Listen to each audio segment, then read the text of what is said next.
Inalmahan ni Attorney Mans Carpio ang pagsasampa ni dating Senador Antonio Trillanes IV ng mga reklamong drug smuggling at graft laban sa kanya.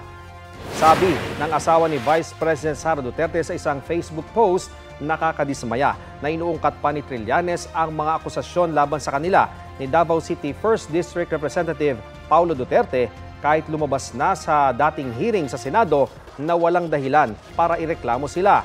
Kasama pa nga raw si Trillanes sa naturang pagdinig. Kahiyahiya raw ang ginagawa ni Trillanes dahil may inosente aniyang mga tao na nadadamay.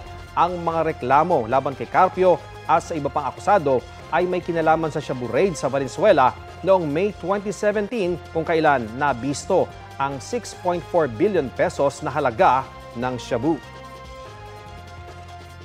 Kapuso, alamin ang maiinit na balita. Bisitahin at mag-subscribe sa GMA Integrated News sa YouTube. Sa mga kapuso abroad, samahan niyo kami sa GMA Pinoy TV at sa www.gmanews.tv.